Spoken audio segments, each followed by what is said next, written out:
Parasit pala. Halimbawa, teka lang, makinig mo na mabuti. Pakihawakan to. Katulad ng sinabi ko, hindi natin to pwedeng gamitin kung saan kasi baka makontaminate siya. Okay? Hindi natin pwedeng panali sa buhok. Parasit, dito ka muna. Patulong ka na siya. Harap ka sa kanila.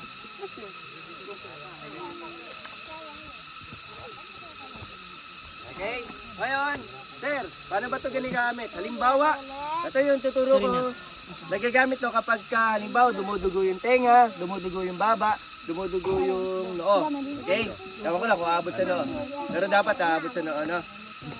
Yung ginagamit kasi talagang pang first aid. Ito na, first aid na yung tinuturo namin, ano? First aid na to, dapat medyo mas mahaba. Makinig mabuti, medyo mahirap to. Okay? Yung gitna, itatapat natin. Halimbawa, ito yung may tama.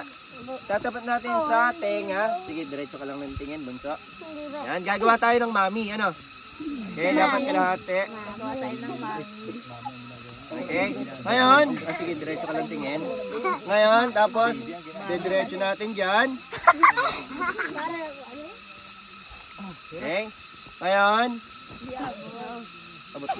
subukan natin. Ngayon, i-fold natin. Ito sa kanila.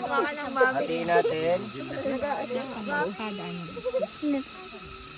Ayan, ba?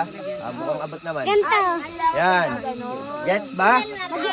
Naintindihan? Ganun lang muna, no? Kung maiksi gamit nyo kasi. Dito lang muna. Kung maiksi, dito lang muna, no? Mula sa kabilang tenga, papunta sa kabilang tenga. Okay?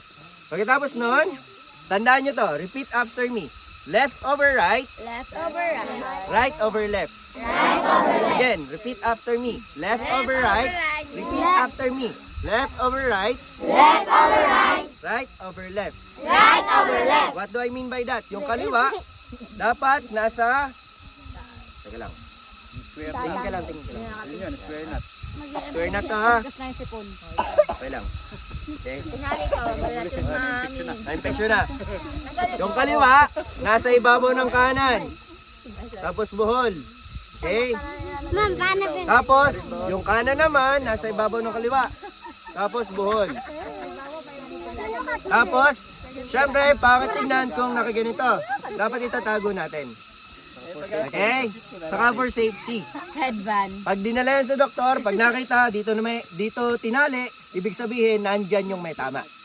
Okay? Kung nasan yung buhol, nandun yung may tama. At alam na ng mga doktor yan. Naintindihan? Okay, sige, pakigawa nga, hanap kayo ng partner. Okay, hanap kayo ng